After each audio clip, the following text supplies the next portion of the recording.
In our procedure for adding mixed numbers, we have this peculiar little comment. Make sure the fraction part is a proper fraction. But we don't have any control over that, do we? The fraction part is whatever the fraction part adds up to be. So what if we're adding 385 and 4/5 plus 102 and 3/5?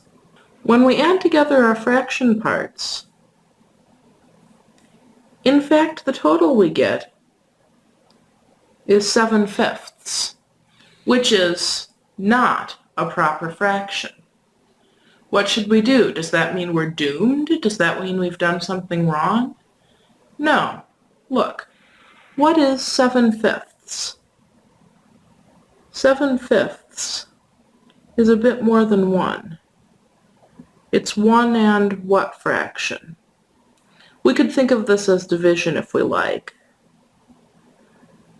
Slightly boring division, as the quotient will always be 1. But that lets us find the remainder. 7/5 is the same as 1 and 2/5. Which means, what do I do here? Instead of writing 7/5 as my fraction part, I cross that off. I only have 2/5 as my fraction part. What do I do with my 1? Well, that 1 represents one whole thing, right? A group of 5/5, which means, where should it go? It should go in the 1's place. Instead of 7/5, I have 2/5 and one whole thing, which I carried.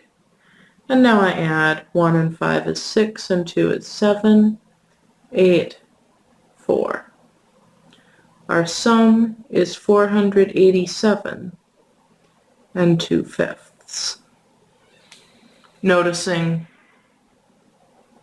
one of our units has been put together out of fifths. And that's really all there is to this. If the fraction part of the sum is improper, we'll carry a whole unit.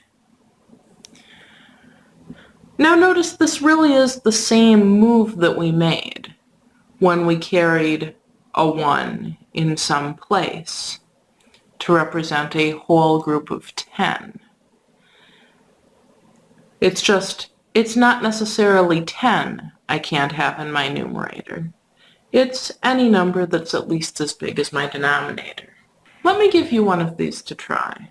Add 38 and 5/12 plus 11 and 5/6.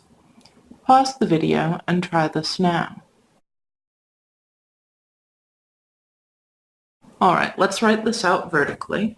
Now, I'm going to want a common denominator, multiples of 12, 12, 24, 36, I think I've got enough, right? 6, 12, I do. 12 is going to be my least common multiple, which means 5/12 just stays the same. 5/6, I'll need to multiply 6 by 1, 2, which means I'll need to multiply 5 by 2 also. 5/12 plus 10/12, that'll add up to 15/12. 15 is 1 and, 15 minus the 12/12 it took to make up my 1 will be 3/12 left over. So I'm going to carry the 1. 3/12, that's 3 times 1 over 3 times 4. My final fraction part simplifies to 1/4. Done with the fraction part now. 1 and 8 is 9 and 1 is 10. 1 and 3 is 4 and 1 is 5. So 38 and 5/12 plus 11 and 5/6 is 50 and 1/4.